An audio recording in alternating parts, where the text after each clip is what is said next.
Hello everyone, one more mini vlog from 4th Kio national karate championship 2025. ఇది గచ్చిబౌలిలో indoor స్టేడియంలో జరిగింది. అదైతే మీకు తెలుసు. దీనికైతే ప్రతి స్టేట్ నుండి ప్లేయర్స్ అయితే వచ్చారు. అరుణాచల్ ప్రదేశ్, అస్సాం, బీహార్, ఛత్తీస్గఢ్, గోవా, జార్ఖండ్, మధ్యప్రదేశ్, తెలంగాణ, కర్ణాటక, పాండిచేరి, పంజాబ్, రాజస్థాన్, వెస్ట్ బెంగాల్, మహారాష్ట్ర, మణిపూర్ అండ్ మేఘాలయ, ఢిల్లీ, ఉత్తరాఖండ్, తమిళనాడు, ఇంకా కొన్ని నేమ్స్ అయితే నేను మర్చిపోవచ్చు.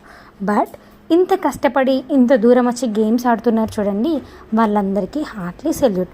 ఓన్లీ కరాటే ప్లేయర్స్ అని కాదు, తన స్టేట్ కోసం, తన నేషన్ కోసం కష్టపడి ఆడే ప్రతి ప్లేయర్కి కూడా నా హార్ట్లీ సెల్యూట్. వీళ్ళైతే మార్చ్ ఫస్ట్ చేస్తున్నారు చూడండి, భలే అనిపించింది. నాకైతే అనిపించింది, నేను ఎందుకని ఇలా వెరైటీగా ఆలోచించి స్పోర్ట్స్ ఆడలేదు, నేను ఎందుకని నాలో స్పెషల్ టాలెంట్ తీయలేదని. ప్రతి ఒక్కరిలో స్పెషల్ టాలెంట్ మాత్రం ఉంటుంది. స్టడీసే కాదు, స్పోర్ట్స్ అయినా, సింగింగ్ అయినా, ఇంకేదైనా కావచ్చు. ప్రతి ఒక్కరు కూడా వాళ్ళలో ఉన్న టాలెంట్ని గుర్తించాలి. పేరెంట్స్ కూడా వాళ్ళని అయితే ఎంకరేజ్ చేయాలి. ఈ వరకైతే ఇంతే. మళ్ళీ నెక్స్ట్ వీడియోలో పోస్ట్ చేస్తాను. Thank you.